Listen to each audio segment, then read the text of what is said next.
प्रदेश के राजानगर नाम के शहर में एक खुशहाल परिवार रहता था। परिवार में था हितेन, उसकी पत्नी संजना और हितेन के माँ बाप सर्रा और प्रदीप। आज उस खुशहाल परिवार को और खुशियां मिलने जा रही थी, क्योंकि आज संजना एक बच्चे को जन्म देने जा रही थी।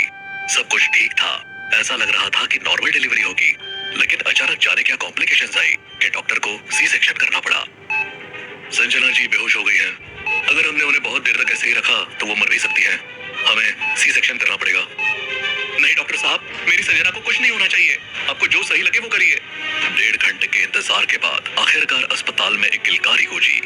डॉक्टर ने आकर बताया कि बेटा हुआ है और माँ भी ठीक है। सब खुशी से झूम उठे। भगवान तेरा लाख लाख शुक्र। मेरी बहू और पोता कहाँ है?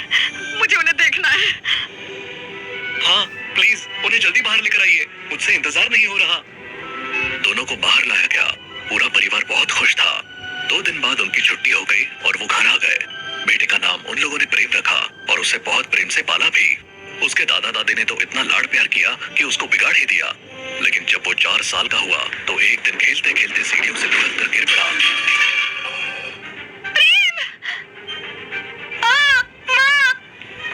कुछ नहीं होगा बेटा, कुछ नहीं होगा, हम तुम्हें भी अस्पताल लेकर चल रहे हैं। लेकिन अस्पताल ले जाने से पहले ही उसने हितेन की बाहों में दम तोड़ दिया।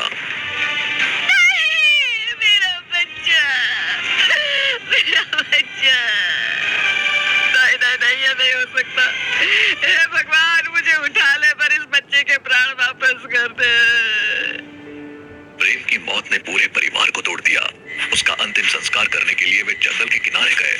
रात का समय था और अंधेरे में चारों ओर सन्नाटा पसरा हुआ था। संजना बेटे की लाश से लिपट कर रो रही थी। मैं इसे यहाँ नहीं छोड़ सकती। ये मेरा बच्चा है, ये मेरा बच्चा है। संजना, हमें इसका अंतिम संस्कार करना होगा और इसे यही छोड़कर जाना होगा। संजना रोती बिलखती रही, लेकिन प्रेम को दफना दिया गया और हितेन उसे खींच कर ले जाने लगा। तभी एक भयानक हंसी सुनाई दी और पेड़ों के बीच से एक अघोरी प्रकट हुआ। उसकी आंखें जलती हुई अंगारों जैसी थी। काले कपड़े, उलझे बाल और हाथ में त्रिशूल देखकर सब डर गए। वो लोग भागने ही वाले थे कि वो चिल्लाया, कहाँ जा रहे हो?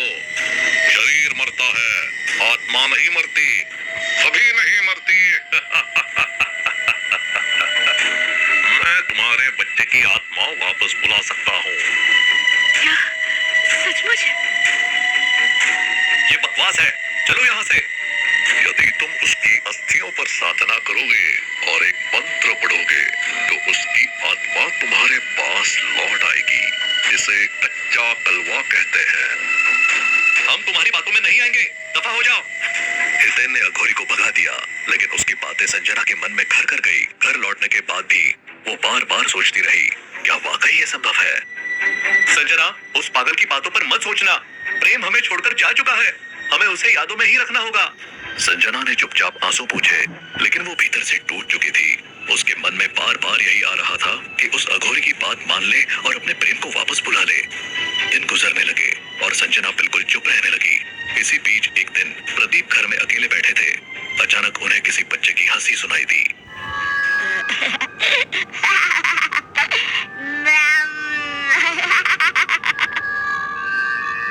प्रेम, प्रेम मेरे बच्चे, ये तुम्हारी आवाज है? बेटा कहाँ हो तुम? वो घबरा कर इधर उधर देखने लगे, लेकिन कहीं कुछ नहीं दिखा। वो हितेन के कमरे में गए, लेकिन वहाँ भी कुछ नहीं था। पर जैसे ही वो पीछे मुड़े तो एक परछाई ने उन्हें जोर से डरा दिया। प्रदीप इतना डर गए कि लड़खड़ा कर गिर पड़े। सौभाग्य से सभी लोग उसी समय घर वापस आ गए और प्रदीप को उठाया। अरे पापा, आप ठीक तो हो? डॉक्टर को बुलाया गया। पता चला उनका पैर टूट गया है, लेकिन प्रदीप ने किसी को ये नहीं बताया कि उन्होंने क्या देखा। उस रात जब सब सोने गए, घर में एक अजीब सा सन्नाटा छाया हुआ था, जैसे हर कोना कुछ कहने की कोशिश कर रहा हो। हितेन अपनी जगह पर लेटा था, लेकिन उसकी आंखों में नींद नहीं थी। तभी उसे ऐसा लगा जैसे किसी बच्चे की हंसी सुनाई दी। वो तुरंत उठकर बैठ गया। ये आवाज कहाँ से आ रही है? उसने ध्यान से सुना। ये आवाज जैसे उसके कमरे के बाहर से आ रही थी। वो धीरे धीरे उठा और कमरे के बाहर झांका। उसकी सांसें थम गई। एक छोटा बच्चा चलता हुआ जा रहा था। ये कौन है? प्रेम, प्रेम, क्या ये तुम हो बेटा? पापा से बात करो, पापा से बात करो बेटा। बच्चा बिना रुके चलता रहा और सीधे किचन की तरफ बढ़ गया।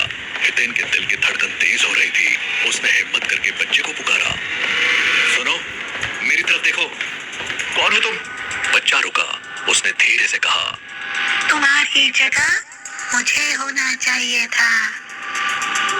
हितेन को कुछ समझ नहीं आया कि इसका क्या मतलब था। उसने बच्चे से कहा, मेरी तरफ देखो। बच्चे ने धीरे धीरे मुड़कर अपना चेहरा दिखाया। उसका चेहरा बेहद डरावना था। उसकी आंखें गहरे काले गड्ढों जैसी थी और उसका मुंह अजीबोगरीब तरीके से खुला हुआ था। उसे देखकर हितेन की चीख निकल गई। उसकी चीख सुनकर संजना भागकर किचन में आई। क्या हुआ? तुम इतने घबराए हुए क्यों हो? यहाँ एक बच्चा था। उसका चेहरा बहुत डरावना था। वो कह रहा था कि मेरी जगह उसे होना चाहिए था। शायद तुमने सपना देखा होगा। बहुत ज्यादा सोच रहे हो ना। चलो वापस सो जाओ, सब ठीक है। संजना के समझाने पर हितेन बेमन से सोने चला गया, लेकिन उसका मन अशांत था। फिर अगली सुबह जब संजना रसोई में रोटियां बना रही थी, उसने देखा कि रोटी के किनारों से छोटे छोटे टुकड़े टूटे हुए थे, जैसे किसी बच्चे ने खेल खेल में तोड़े हो। ये क्या है? ये कैसे हुआ? वो ये सोच ही रही थी कि अचानक हॉट पॉट हवा में उठा और जोर से गया। ये देखकर संजना डर गई। ये क्या हो रहा है? वो डर के मारे किचन से बाहर भागी। हितेन ने उसे रोकने की कोशिश की, लेकिन उसने सीधे बाथरूम में जाकर खुद को अंदर से बंद कर लिया। बाथरूम में जैसे ही उसने आईने की तरफ देखा, उसकी धड़कन रुक गई। आईने में एक बच्चा दिखाई दिया। वो मुस्कुराते हुए बोला, ओहो, तुम तो बड़ी सुंदर हो। कौन हो तुम? छोड़ दो मुझे, छोड़ दो। तुम्हारा? संजना उसकी बात सुने बिना घबराकर दरवाजा खोलने की कोशिश करने लगी, लेकिन दरवाजा बंद हो चुका था। वो चिल्लाने लगी, बचाओ! कोई तो बचाओ! हितेन ने उसकी आवाज सुनकर दरवाजा तोड़ दिया।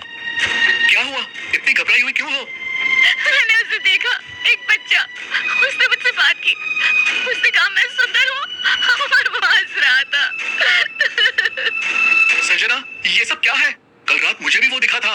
क्या तुमने उस अघोरी के बताए काम किए हैं? क्या तुमने कोई साधना की है? नहीं, मैंने कुछ नहीं किया। मैं सच कह रही हूँ। मुझे तुम पर भरोसा नहीं हो रहा। ये सब उसी की वजह से हो रहा है। सरला ने उनको शांत करने की कोशिश की, लेकिन तभी घर में बच्चे की डरावनी हंसी गूंज उठी और वो सामने प्रकट हुआ। सबके चेहरे पर डर और घबराहट साफ झलकने लगी। अब ये खेल खत्म होगा। हितेन बच्चे को देखकर दहल गया। ये हमारा बच्चा है। तुमने ये क्या किया? उसे क्यों बुलाया? नहीं हितेन, मैंने कुछ नहीं किया। मुझे नहीं पता ये सब कैसे हो रहा है। सरला ने अपनी सांस खींची और बोली, मैंने बुलाया है उसे। ये मेरा बच्चा है, मेरा पहला बच्चा प्रसाद। ये सुनते ही प्रदीप का चेहरा गुस्से से लाल हो गया। तुमने ये क्या कर दिया सरला? 30 साल पहले दफन हो चुकी बात को क्यों छेड़ा? क्योंकि मैं अपनी पहली औलाद को भूल नहीं पाई। तो हमारे साथ रहेगी, कोई मुझे उससे दूर नहीं कर सकता। हितेन, तांत्रिक को बुलाओ। अब हमें खत्म करना होगा। नहीं, ऐसा मत करो। वो मेरा बेटा है। प्लीज ऐसा मत करो। सरला की चीख और प्रदीप की सख्ती के बीच बच्चा गुस्से में चिल्लाने लगा, अगर किसी ने मेरी माँ को कुछ कहा तो मैं सबको खत्म कर दूंगा। हितेन ने जल्दी से तांत्रिक को बुला लिया।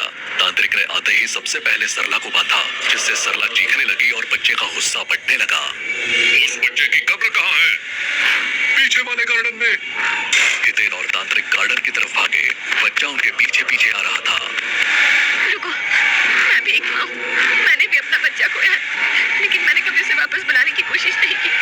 तुम्हारी माँ ने गलती की है, तुम मुक्त हो जाओ। बहू, मेरे बच्चे के रास्ते से हट जाओ। बच्चे ने एक भयंकर चीख मारी और संजना को हवा में उठाकर जमीन पर पटक दिया। उसका शरीर लहूलुहान हो गया। उधर गार्डन में हितेन और तांत्रिक कब्र खोदने में लग गए। बच्चा अब उनके पास आ चुका था। उसकी आंखों में गुस्से की आग थी। तुम लोगों ने मेरी कब्र छूने की हिम्मत भी कैसे करी? तांत्रिक ने जल्दी से मंत्र पढ़ने शुरू किए, लेकिन बच्चे ने तांत्रिक को गर्दन से पकड़कर उठा दिया और ऊपर ले जाकर छोड़ दिया। तांत्रिक गिरते ही मर गया। हितेन ने कब्र खोद ली थी। उसने हिम्मत करके कब्र में आग लगाने की कोशिश की, लेकिन बच्चे ने उसे भी पकड़ लिया। माँ, मैं भी तुम्हारा बच्चा हूँ। लेकिन पहला मैं हूँ।